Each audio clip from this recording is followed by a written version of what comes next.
Bonjour et bienvenue dans votre petit journal éco du week-end sur Pi Business Info, le média qui vous connecte à l'essentiel de l'actualité économique au Sénégal et en Afrique.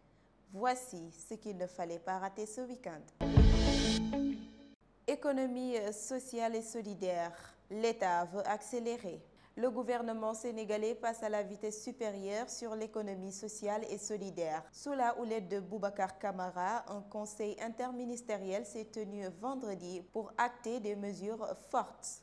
Création d'un conseil national de l'ESS, fiscalité incitative, formation, inclusion sociale, économie circulaire et même intégration de l'ESS dans les écoles. Une dynamique participative voulue par le président de la République Diomaye Faye et impulsée par le Premier ministre Ousmane Sonko. Forum GPS à Mbacké, les jeunes face à leur avenir économique. À Mbacké, la jeunesse patriotique du Sénégal a réuni 100 jeunes pour leur faire découvrir les potentialités économiques locales.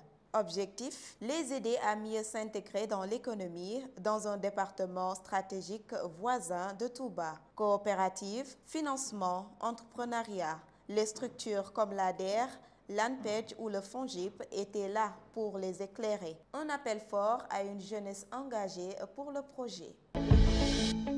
Kaolack, 50 jeunes formés à l'entrepreneuriat et au leadership. À Kaolack, 50 jeunes ont participé à un bootcamp d'entrepreneuriat et d'innovation sociale organisé par l'ONG Sénégal avec l'appui de Boeing. Objectif, outiller ces jeunes avec des compétences concrètes pour créer l'impact local. Après 4 jours de formation, place à 8 semaines de mentorat dans le cadre d'un programme ambitieux visant la création de 50 000 emplois d'ici 3 ans.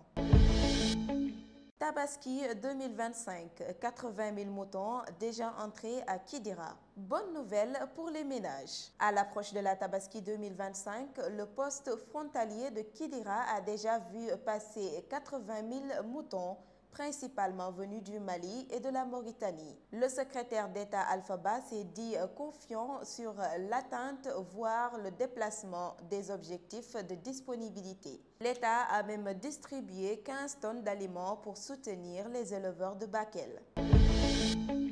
À l'international, Tchad FMI, un nouveau souffle financier de 630 millions de dollars en vue. Le Tchad pourrait recevoir 630 millions de dollars du FMI dans le cadre d'un nouveau programme de 4 ans soutenu par la Facilité élargie de crédit. Cet accord vise à soutenir le plan national de développement Tchad Connexion 2030. Renforcer la gouvernance, favoriser une croissance inclusive et durable et réduire le déficit public à 1,5% du PIB en moyenne sur la période. C'est tout pour ce petit journal éco du week-end. Merci de nous avoir suivis sur Pi Business Info. N'oubliez pas, l'économie, c'est ce qui façonne notre quotidien. À très vite pour un nouveau point éco ici ou ailleurs. Continuez à nous suivre sur toutes nos plateformes digitales Pi Business Info. L'Afrique a tout pour réussir.